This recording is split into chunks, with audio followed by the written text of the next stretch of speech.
αν είχα προσκληθεί σε οποιαδήποτε άλλη εκδήλωση σαν και αυτή, τότε ευνόητο είναι ότι θα ευχαριστούσα τον ομότεχνο και φίλο, τον πρόεδρο δηλαδή του τμήματος, τον Μάριο Χαϊνταλή, και ευνόητα επίσης όλους εσάς που αφήσατε λίγο την γλυκιά σας ζέστη για να έρθετε αυτό το χειμωνιάτικο απόγευμα στο Πολυτεχνείο.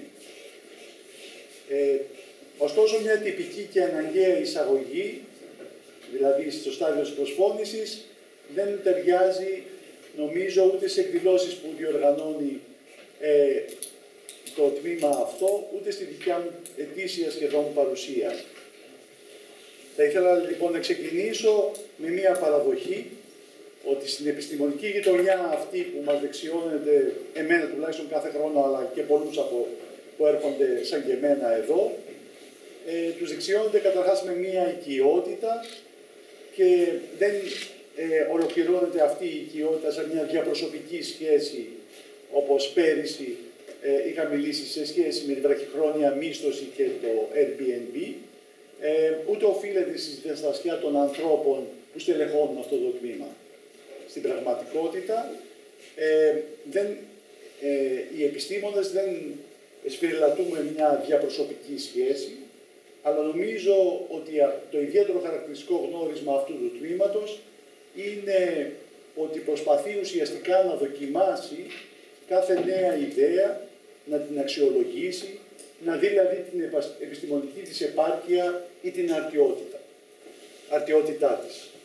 Τούτο, κατά την άποψή μου, οφείλεται στο γεγονός ότι δημιουργήθηκε και στελεχώνεται από αξιόλογους και πρωτοπόρους στο γνωστικό αντικείμενο της πολεοδομίας, της χωροταξίας και της περιφερειακής ανάπτυξης επιστήμονες. Με δύο λόγια, οι επιστημονικές διαλέξεις και οι επιστημονικές συνεδρίες, τα συνέδρια που σε τακτά χρονικά διαστήματα λαμβάνουν χώρα σε αυτόν τον χώρο, δεν γίνονται για να δικαιολογηθεί ούτε ο τίτλος του καθηγητή, η κοινωνική του αναφορά ως καθηγητή, αλλά για να σταθμιστεί η εγκυρότητα της μεθοδολογίας, της ιδέας και έτσι ώστε να βρει τη μερική καθολική αποδοχή, η εναντίωση, η συνένεση των επιχειρημάτων. Συνένεση. Η συνένεση ήταν και η επιστημονική μου αγωνία και συνεχίζει να είναι για τις νέες τεχνολογίες και πώς αυτές θα συναρθρωθούν με την πολεοδομία. Σε αυτή λοιπόν τη σκέψη ταιριάξαμε και συναρθρωθήκαμε πέρυσι τέτοια εποχή τις σκέψεις μας με τη συνάδελφο και φίλη την Νατάσα την Τασοπούλου και ουσιαστικά κλείσαμε την σημερινή εκδήλωση να λάβει χώρα.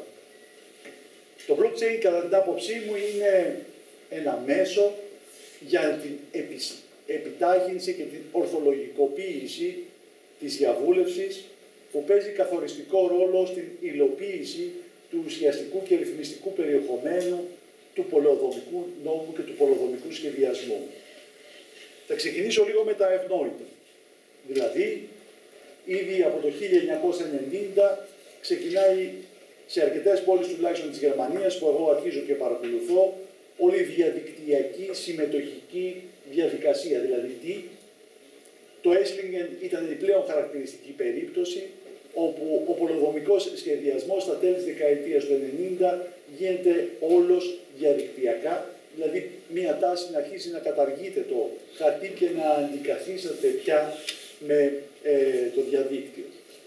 Νομίζω όμως ότι πλέον χαρακτηριστική περίπτωση είναι το Living Bridge στο Αμβούργο, όπου εκεί γίνεται μία ζωντανή γέφυρα, όπου η διοίκηση από τη μια, δηλαδή οι διοικητικοί υπάλληλοι, και από την άλλη του κρατηδίου, οι υπηρεσίες δόμησης αποφασίζουν να δημιουργήσουν μια ειδική ιστοσελίδα έτσι ώστε να θεσμοθετήσουν για πρώτη φορά τον χρόνο, τον τόπο στο διαδίκτυο, καθώς επίσης και την ολοκλήρωση ενός σχεδιασμού, το οποίο θα ξεκινήσει και θα ολοκληρωθεί διαδικτυακά με συμμετέχοντες τους τεχνοκράτους, τους πρόσωπους ομάδων συμφερόντων, μη κυβερνητικών οργανώσεων, πολιτών και σε οποιοδήποτε επίσης επιθυμούσε να υποβάλει οποιοδήποτε αρχιτεκτονική αισθητική πρόταση για το Living Bridge. Δηλαδή, για μία γέφυρα η οποία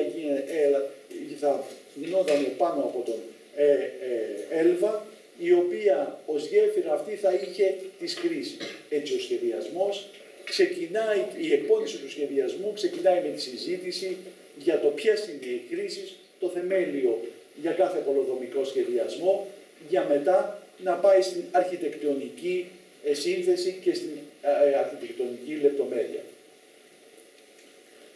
Στην Ελλάδα, όλα αυτά τα χρόνια, δηλαδή από το 1337 του 1983 μέχρι σήμερα, η διαδικασία της εκπόνησης του πολεοδομικού σχεδιασμού είναι μία άτυπη διαδικασία. Είναι μία άτυπη διαδικασία η οποία διατρέχεται, και το έχω πει πολλές φορές, από 4 διαστάσεις. Αυτή είναι είναι δηλαδή οι διαδικασίες και οι διαδικασίες αποφάσεων, οι δύο βασικές διαστάσεις του.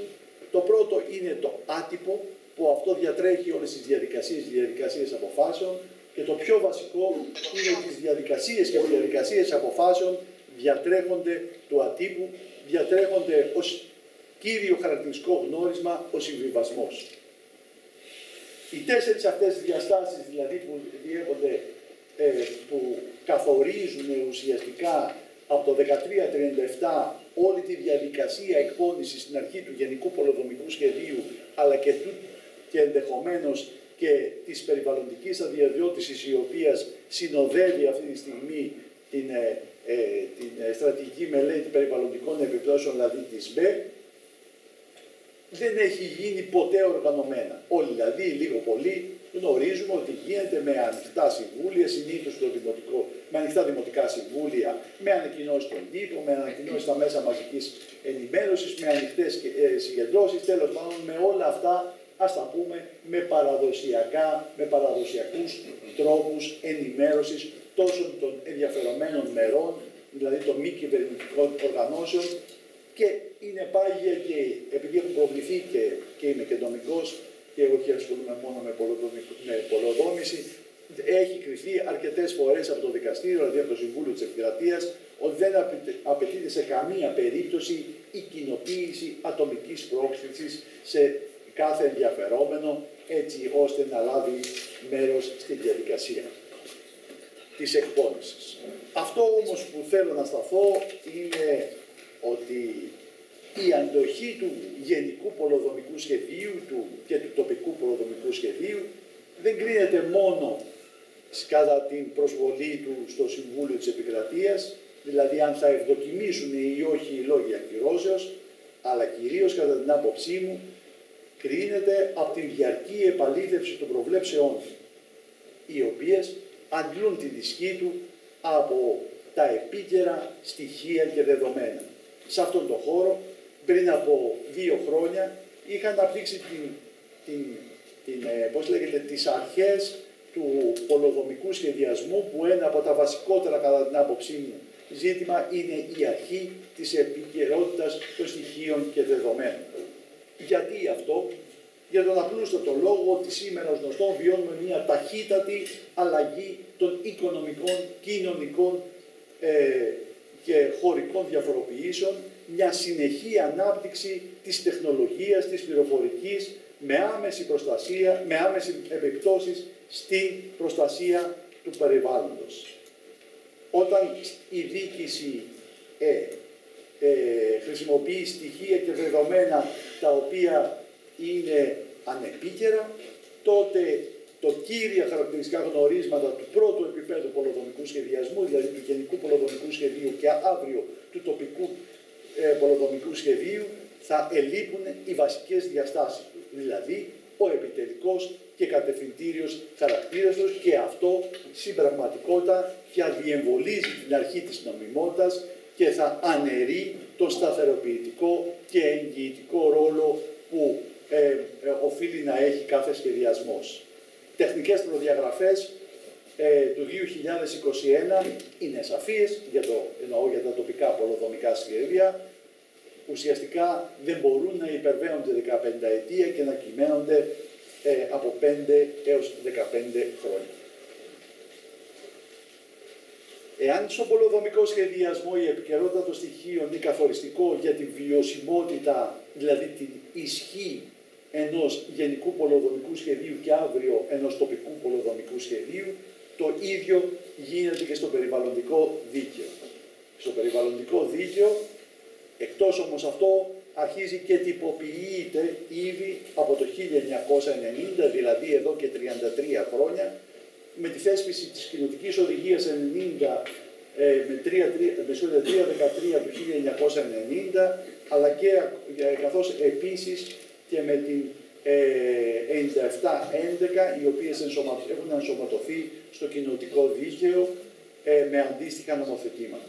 Καθοριστικό ρόλο όμως στη διαβούλευση και στην επικαιρότητα των στοιχείων διαδραματίζει η Σύμβαση του Άρχους, η Όρμους, δηλαδή μια μικρή πόλη στην Δανία, όπου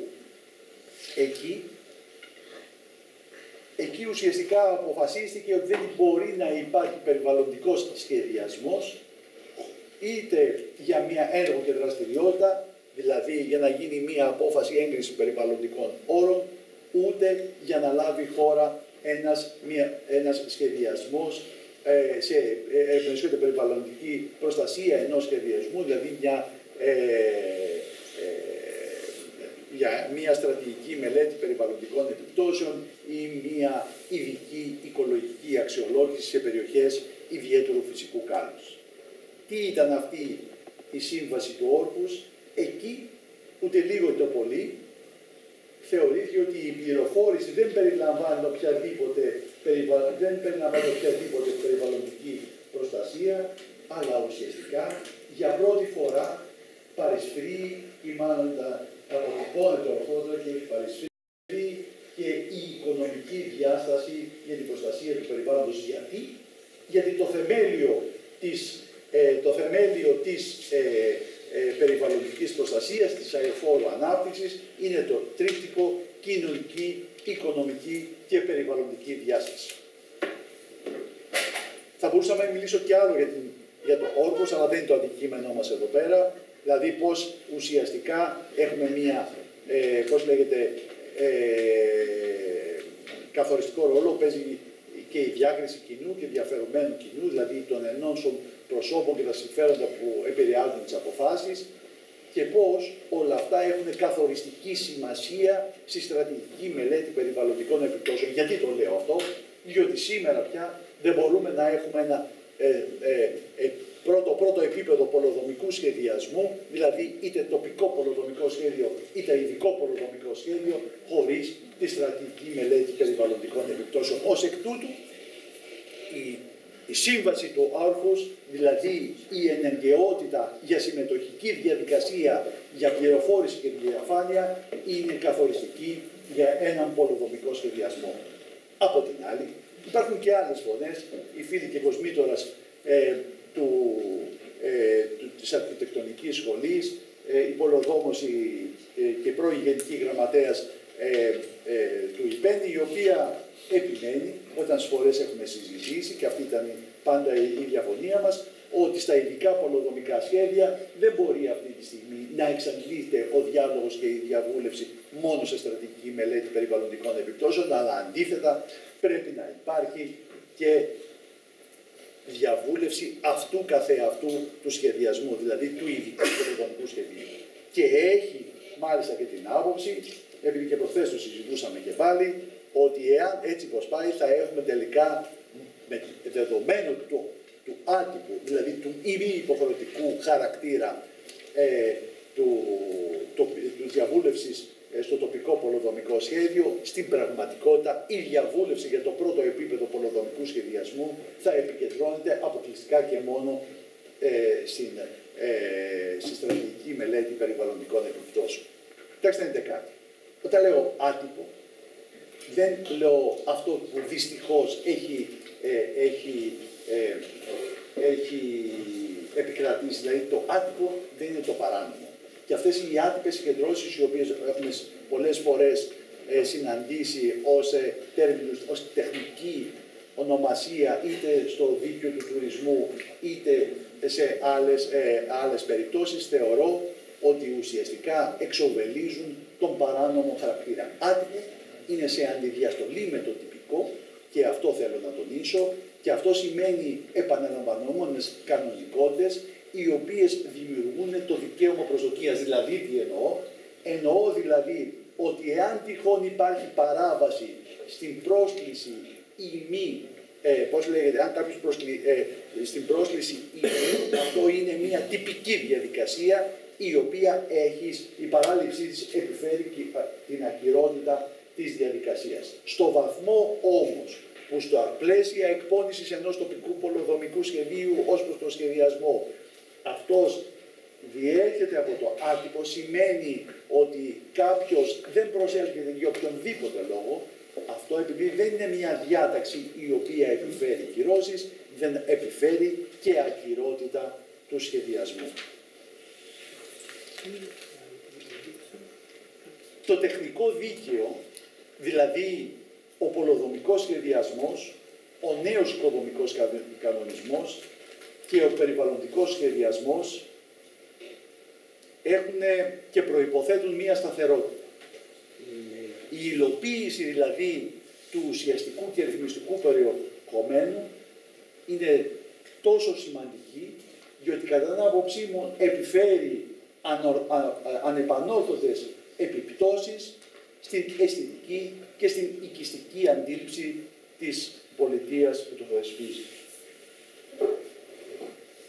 Από την άλλη, οι νέες τεχνολογίες που υιοθετούνται από το δίκαιο περιβάλλοντος και σταδιακά και από το δίκαιο πολεοδομίας είναι ουσιαστικά στην πραγματικότητα μία αδιάκοπη επιταγή για αντιμετώπιση και την επιπτώσεων από την υπερθέρμανση του πλανήτη που επιδρούν αναπόφευκτα στον πυρήνα του τεχνικού δικαίου με την διαμόρφωση διατάξεων, όχι μόνο αυτό που σκεφτόμαστε σε πρώτη αντίδραση των περιβαλλοντικών, όπως είναι η στρατηγική μελέτη περιβαλλοντικών επιπτώσεων, η απόφαση έγκρισης περιβαλλοντικών όρων, η ειδική οικολογική αξιολόγηση για τις περιοχές ιδιαίτερου φυσικού κάλους, αλλά θυμίζω εδώ πέρα ότι έχουμε ad hoc ρυθμίσεις στο νέο οικοδομικό κανονισμό για τα βιοκλιματικά κτίρια. Έχουμε 4 διατάξεις, δηλαδή από το άρθρο 16 ως το άρθρο 18 και για τα φυτεμένα δώματα.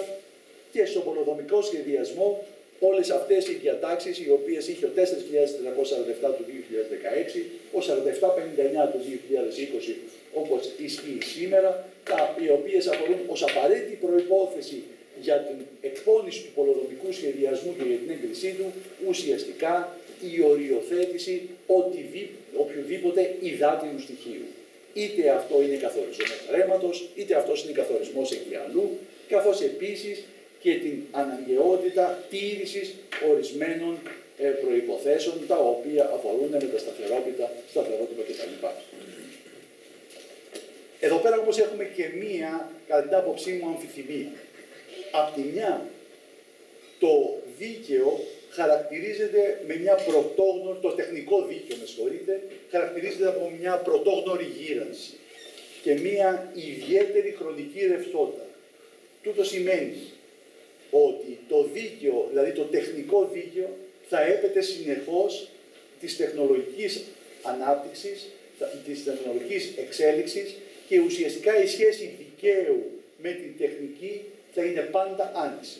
Δηλαδή θα πρόκειται για μια συσύφια προσπάθεια του δικαίου για την θετικοποίηση και ρύθμιση των τεχνολογικών εξελίξεων. Αυτή η διαρκής αμφιθυμία του τεχνικού δικαίου και ιδιαίτερα τόσο του περιβαλλοντικού όσο και του πολεοδομικού δικαίου και του δικαίου ενέργειας που συνοψίζεται από τη μια στην αδυναμία πρόβλεψης των τεχνολογικών εξελίξεων και από την άλλη στην επιταγή για σταθερότητα, δηλαδή την θέσπιση ενιαίων κριτήριων, ίσων ευκαιριών σε όσους θέλουν να ανοικοδομήσουν και να αναπτύξουν, για να μπορέσουν να πραγματευτεί οι αρχές του κράτους δικαίου και της ισότητας και της νομιμότητας, κατά την άποψή μου, αυτή η αμφιθυμία μπορεί να ανατραπεί μόνο με τέτοιου είδους τεχνολογικά εργαλεία, όπως είναι το blockchain, το digital twins και το link information modeling. Δηλαδή, Υπάρχει με μία όμως προϋπόθεση, ότι θα ολοκληρωθούν ή τουλάχιστον θα ενσωματώνονται κυρίως στο blockchain και στο digital twins, δηλαδή σε βάσεις οι οποίες ζουν με τις βάσεις δεδομένων, θα μπορέσουμε συνεχώς να τους τροφοδοτούμε με το ιδιαίτερο χαρακτηριστικό γνώρισμα της ελληνικής πολεοδομικής νομοθεσίας, η οποία ουσιαστικά εναρμονίζεται με τη γενικότερη αντίληψη νομοθεσίας. Και ποια είναι αυτή? Είναι μόνο μία. Η συνεχής ρευστότητα, δηλαδή οι συνεχείς τροποποιήσεις του πολεοδομικού νόμου, όποιος και αν είναι αυτός, και η οποία εναρμονίζεται με τις συνεχείς τροπολογίες οι οποίες χαρακτηρίζουν όλη την ελληνική νομοθεσία. Θα σας πω μόνο δύο παραδείγματα. Μετά από 2 χρόνια ουσιαστικά ολοκληρώνω μία μελέτη που την κάνω σχεδόν κάθε 2 χρόνια, δηλαδή με τον νέο οικοδομικό κανονισμό. Φέτος το έχω ξεκινήσει αυτό επί πανδημίας και το τελείωσα ή το τελειώνω, ελπίζω, το ερχόμενο Σαββατοκύριακο. Τα 31 άρθρα του νέου οικοδομικού κανονισμού έχουν τροποποιηθεί μετά από τον 4067, δηλαδή το βασικό νόμο του νέου οικοδομικού κανονισμού, 92 φορές. Και αυτό σημαίνει υπάρχουν άρθρα όπως είναι το άρθρο 15 για τα ύψη ή το άρθρο 19 για τις κατασκευές πάνω από το κτίριο, τα οποία ουσιαστικά έχουν τροποποιηθεί 20 ή 25 φορές. Δηλαδή, το βασικό όρος του πολεοδόμησης, ο οποίος είναι το ύψος, συγκεντρώνει και τις περισσότερες τροποποίησεις.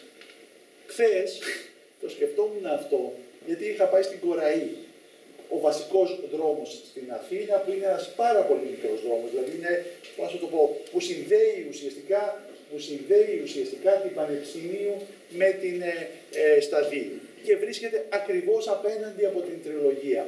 Δεν είναι ούτε 70 μέτρα.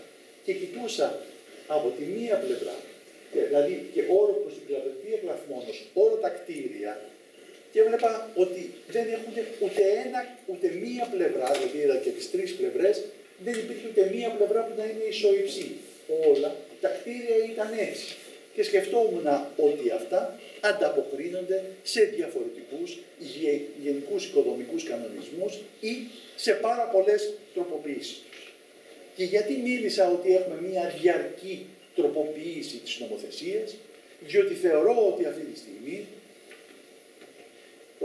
υπάρχει ένα κέντρο φιλελεύθερων μελετών, το οποίο, έτσι πως το ακούω τουλάχιστον, είναι λογικό να ανήκει στον ευρύτερο ιδεολογικό χώρο του κυβερνώντος κόμματος. Εξέδωσε πριν από λίγο μία μελέτη, η οποία η βασική της συμπερασματική σκέψη θεωρεί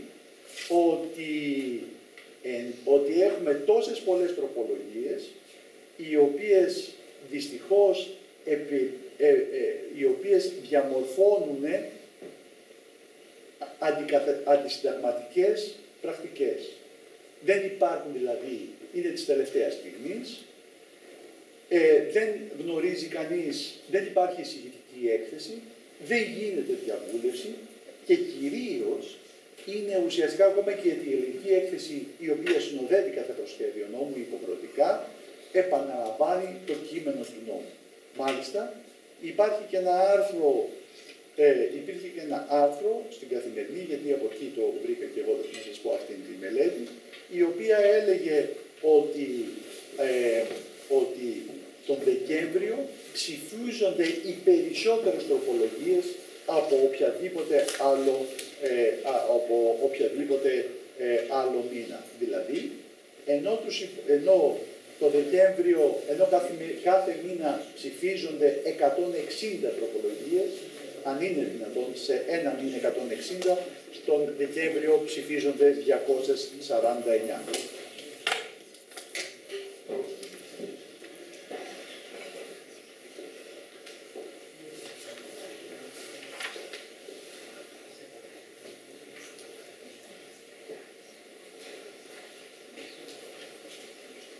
Ένα δεύτερο πρόβλημα γενικά με το blockchain, με το digital twins, δηλαδή με την τεχνολογία, δεν είναι μόνο η επικαιρότητα και η επικαιρότητα των στοιχείων, αλλά και κάτι άλλο.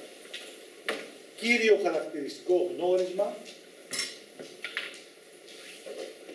οφείλει να είναι η εγκυρότητα των δημοσίων διαθέσιμων και κατανοητών δεδομένων. Για να τροφοδοτήσει δηλαδή μία βάση δεδομένων, για να είναι αποτελεσματική η λειτουργία των θεσμών, και ουσιαστικά να ανωνυματοδοτείται κάθε φορά η δημοκρατική αρχή και η συμμετοχική διαδικασία, θα πρέπει με αξιοπιστία να διοχετεύονται δεδομένα τα οποία αφορούν και τον αστικό και τον εξωαστικό ιστό, τα οποία δεν επιδέχονται αμφισβητήσεις. Δηλαδή, αυτό με προβληματίζει και αυτό που έχει υποστεί εδώ πέρα όλη η Θεσσαλία με τις τεράστιες καταστροφές ή με την καταιγίδα Ντάνιελ ή με το μοναδικούς τυφώνες στο Ακαπούλκο, είναι ότι αν η κλιματική αριστεία είναι το μηδέν, δηλαδή ο μηδενισμός των πάσης φύσεως εκπομπών, τότε για να υπάρχει ανάπτυξη θα πρέπει ουσιαστικά να είναι έγκυρα όλες οι απαραίτητες προϋποθέσεις που σας είπα. Είτε αφορούν το υδάτινο στοιχείο, δηλαδή καθορισμός εγκυαλού και παραλίας, είτε ουσιαστικά να υπάρχουν ουσιαστικά αξιοπιστία ως προς το δάσος και ως προς δασικές και αγροτικές εκτάσεις. Δηλαδή, η εκκρεμότητα των μη επίκαιρων και αξιόπιστων ανεπίδεικτων αμφισβητήσεων δεδομένων σημαίνει ότι πλήττεται η ίδια η ανάπτυξη και η θωράκιση της χώρας από την κλιματική αλλαγή και ουσιαστικά οδηγούμαστε με αυτή τη βραδιπορία και συμμετέχει και το κράτος σε κάτι που τουλάχιστον δεν θέλει. Στην υπερθέρμανση του πλανήτη και σε εκπόνηση πολεοδομικών και περιβαλλοντικών σχεδιασμών, τα οποία δεν είναι διαχειριστικά σχέδια για την προστασία γεωργικής παραγωγής στη Θεσσαλία, ούτε είναι έγκυρα για τις τουριστικές παράκτιες περιοχές όλου του νομού Μαγνησίας.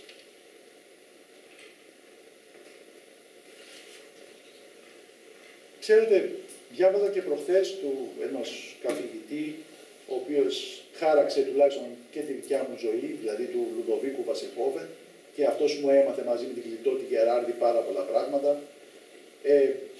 Και διάβαζα ενός άλλου καθηγητή εδώ ομότιμου πλέον, του καθηγητή του Δημήτρη Οικονόμου, ο οποίος στον πρόλογο του Λουδοβίκου του Βασεχόβεν για το πρόσφατο βιβλίο του 2022 είχε αναφέρει ότι οι πρώτες διερευνητικές εντολές για την τακτοποίηση των νέων αυθαιρέτων μετά το 2011 έχουν ήδη ξεκινήσει. Και εκεί ανέφερε ότι δεν μπορούσε να καταλάβει ότι ξαναέρχονται πάλι, επαναφέρονται δηλαδή τα αβαραία αυθαίρετα της πέμπτης κατηγορίας και η τακτοποίησή τους. Κοιτάξτε κάτι. Δεν μπορούμε να προμηθεύουμε τίποτα σε αυτή την τεχνητή νοημοσύνη, διότι κυρίως αυτό που με ενδιαφέρει το blockchain σημαίνει σύνολα δεδομένων που ταξινομούνται με χρονολογική σειρά. Θα μου πεις, ένας αλγόριθμος είναι. Λέω ότι έτσι, ακόμα και σε αυτόν τον αλγόριθμο, πρέπει όλες τις πολεοδομικές περιβαλλοντικές, δηλαδή πολεοδομικές αφαιρεσίες να τις έχουμε ολοκληρώσει. Αυτονόητο είναι ότι και σε αυτά τα συστήματα μεγάλης υπολογιστικής ασχήλως που έχουν ένα ειδικό λογισμικό, δηλαδή όλους αυτούς τους κόμβους και την αλυσίδα blockchain, θα πρέπει να ουσιαστικά τις εκκρεμότητες οι οποίες σας ανέφερα να έχουν ολοκληρωθεί. Κοιτάξτε, το blockchain δεν είναι τίποτα άλλο παρά ένα αποκεντρωμένο σύστημα πολλών υπολογιστών, που άλλες φορές χωρίζονται σε μη δημόσια blockchain, με προκαθορισμένους χρήστες, με όνομα και διεύθυνση, δηλαδή με ταυτότητα ενός email, με αντικείμενο κυρίως επενδυτικού ενδιαφέροντος. Και υπάρχουν και τα ελεύθερα, τα ανοιχτά προσβάσιμα blockchain, που έχουν κρυπτογραφήσει το αρχείο των συναλλαγών, δηλαδή τα προσωπικά δεδομένα, τις διευθύνσεις των χρηστών, τα οικονομικά δεδομένα και όλα αυτά εδώ.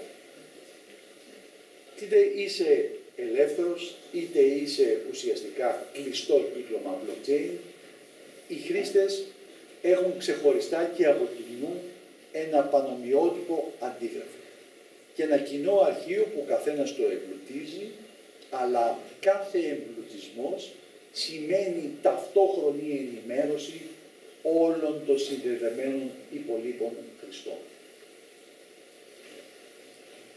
Οποιαδήποτε όμως, ωστόσο, προσπάθεια να βάλεις λάθρα στοιχεία, αυτό δημιουργεί δηλαδή παράνομα στοιχεία, αυτό τουλάχιστον στη Γεωργία και στη Σουηδία που έχει δοκιμαστεί, έχει οδηγήσει σε ένα τέτοιο βαθμό που ουσιαστικά σε πετάει, να το πω, έξω από αυτό το σύστημα του blockchain.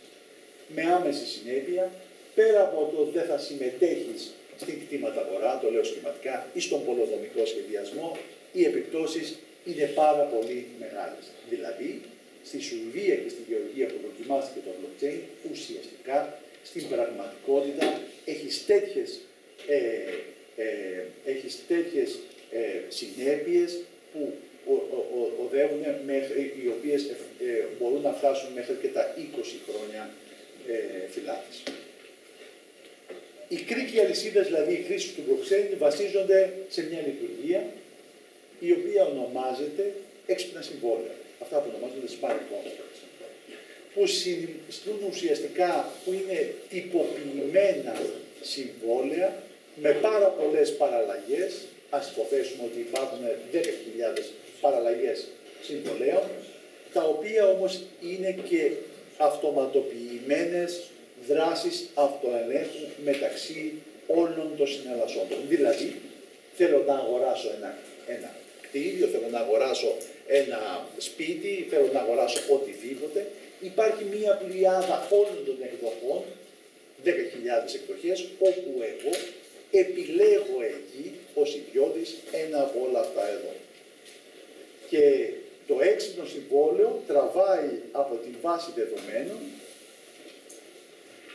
όπου έχει λάβει χώρα καταγραφή των πολεοδομικών ρυθμίσεων. Δηλαδή, το συμβόλαιο, το κάθε διαμέρισμα, το κάθε οίκημα, το κάθε κτίριο, η κάθε κατασκευή συνδέεται με τον πολεοδομικό σχεδιασμό και τους όρους και περιορισμούς δόμησης. Στην ΝΑΜΑ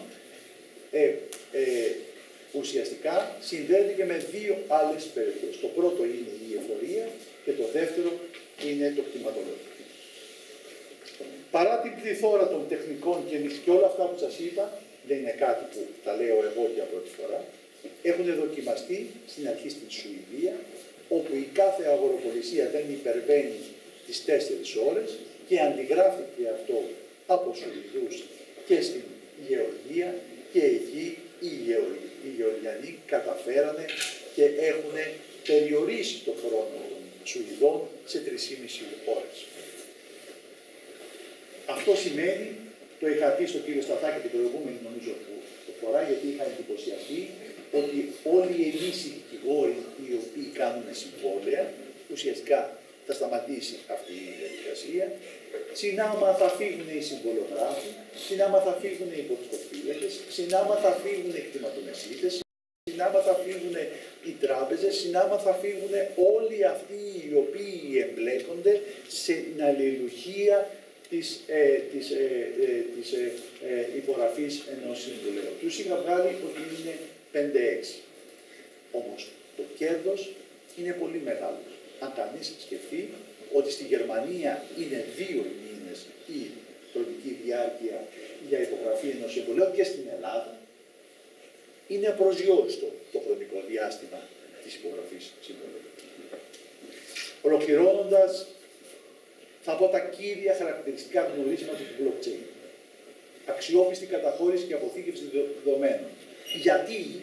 Διότι κάθε αλλαγή πρέπει να εγκρίνεται από το σύνολο των κόμβων. Δηλαδή, έχουμε blocks, όπου για να φύγει μία πληροφορία από τον έναν, πρέπει να έχω βάλει εγώ στο σύστημά μου ότι συνενώ στο να πάει στον επόμενο. Για να φύγει από τον Μέλισσα, για να φύγει από τον Μάριο τον Χενταλή, να πάει στον Μέλισσα και να πάει στην Νατάσα την Τασοπούλου, αυτό προϋποθέτει ότι θα έχω βάλει στο σύστημα εκείνο ακριβώς το λογισμικό, που μόλις δεχθεί από τον Μάριο τον Χανταλή συγκεκριμένες πληροφορίες, αυτές ελέγχονται και θα μπορέσει να πάει στην Τασοπούλου. Και στη συνέχεια θα μπορέσει να πάει στην Γεμενετζή. Και γιατί και μετά να πάει στον Βαγγέλη τον Αστρολιέρη και μετά στο Σατά. Και γιατί το λέω αυτό. Αυτό σημαίνει μια κύρια διαδικασία θεσμοθετημένης συμβιβασμού. Δεν έχουμε καθόλου διαπραγμάτευση. Μα καθόλου. Ενώ δηλαδή το άτυπο είναι μία διαδικασία ουσιαστικά διαπραγματεύσεων και συμβιβασμού για την υλοποίηση του κανονιστικού περιεχομένου, αυτό που θα θεσπιστεί, που είναι ο πολεοδομικός σχεδιασμός, εδώ έχουμε κάποια δεδομένα που ένα κομπιούτερ έχουμε βάλει, που αν δει ότι είναι αξιόπιστα αυτά εδώ για να πάνε εκεί και εκεί και εκεί και εκεί, αυτά ελέγχονται αυτόματα και στην πραγματικότητα ουσιαστικά συνενώ εγώ για την εκπόνηση αυτού του πολεοδομικού σχεδιασμού. Και γιατί? Διότι είναι μια διαφανής διαδικασία και αυτό είναι το δεύτερο χαρακτηριστικό περιεχόμενο που δημιουργεί αναλύωτα δεδομένα, κάθε κόμβος δηλαδή εγώ και οι άλλοι δύο έχουν ένα αντίγραφο του αρχείου ή μπορούν τουλάχιστον να το βρούνε και ουσιαστικά έχω πλήρη γνώση όλης της διαδικασίας.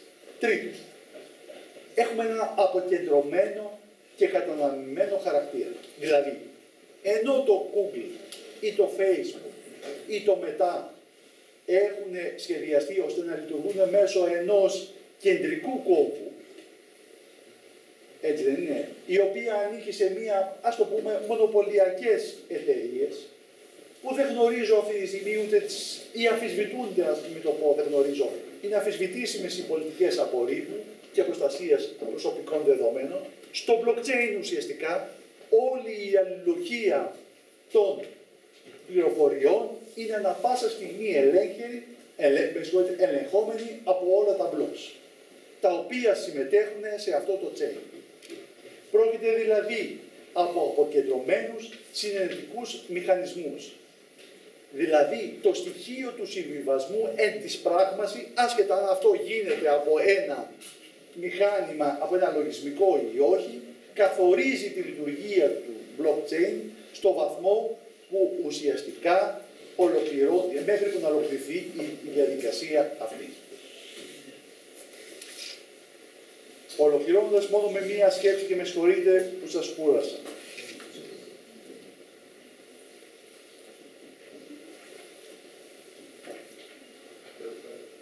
Το blockchain θεωρώ μπορεί να βοηθήσει στην εκπόνηση των τοπικών πολεοδομικών σχεδίων.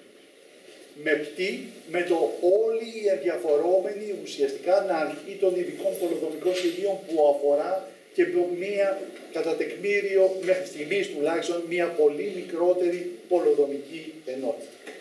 Το blockchain δηλαδή μπορεί στην πραγματικότητα, συνοψίζοντας, να συμβάλλει στην αειφόρο ανάπτυξη. Αυτό όμως για να είναι εφικτό, τότε θα πρέπει και να είναι πολεοδομικό ορατό, το πολεοδομικό ερατό πρέπει να ταυτίζεται με το πολεοδομικό νοούμενο. Και αυτό με την αλήθεια. Κοιτάξτε κάτι και να είμαι σαφής. Από το 1855 μέχρι σήμερα κάνουμε τακτοποιήσεις και το 1855 είναι η πρώτη τακτοποίηση η οποία έλαβε χώρα για να τακτοποιηθούν τα αυθαίρετα στα αναφιώτικα. Και συνάμα ήταν η πρώτη τακτοποίηση του 1855 και πληρώναν τότε με τα επωνομαζόμενα τάλαρα για να μπορέσουν, διότι για να μπορέσουν τα αναφιώτικα να τακτοποιηθούν, τα οποία δεν τακτοποιηθήκαν ποτέ, και συνάμα στη γωνία Σόλωνος και Σουλίου, το οποίο τότε ήταν ουσιαστικά ένας χώρος, γιατί η Αθήνα έφτανε μέχρι τα λεωφορεία της Ακαδημίας και ήταν το κάμπους τότε του Πολυτεχνείου, εκεί που σήμερα είναι ο ιστορικός χώρος του Πολυτεχνείου, πήγανε οι Σκοπελίτες και φτιάξανε στη Σουλίου και Σόλωμος, λίγο πιο πέρα, τα δεύτερης γενιάς αφαίρετα και βγάλανε τον νόμο του 1855. Τακτοποιήσεις και νομιμοποιήσεις με τεχνητή νοημοσύνη και με blockchain δεν μπορούν να είναι νοητές. Και αυτό σας το λέω, διότι σήμερα έβλεπα πρωτού έρθω εδώ πέρα τις νέες δηλώσεις του Υπουργού του κ. Σκλακάκη. Είμαι υπέρ του να μπορέσει να μην ξαναγίνει κανένα αυθαίρετο. Όχι για κανένα λόγο, αλλά τουλάχιστον γιατί αυτό το τμήμα και όλο αυτό που εσείς μαθαίνετε, ουσιαστικά να μπορέσετε αυτό που μαθαίνετε, αυτό να μιλοποιείτε και όχι να υπάρχει διάσταση μεταξύ του πραγματικού και του υποφαινόμενου σχεδιασμού. Αυτό μπορεί να γίνει με blockchain, τουλάχιστον η διαδικασία εκπόνησης του πολεοδομικού σχεδιασμού και κυρίως να μην υπάρχουν μετά αιτήσεις ακυρώσεως. Γιατί? Διότι οι αιτήσεις ακυρώσεως των τοπικών πολεοδομικών σχεδίων, που είναι μια πολύ μεγάλη πρωτοβουλία που γίνεται μετά από 40 χρόνια, ουσιαστικά δεν μπορεί να γίνει στο βαθμό που θα συνενέσουν όλοι αυτοί οι οποίοι θα συμμετέχουν στην αλυσίδα των blocks. Σας ευχαριστώ πάρα πολύ.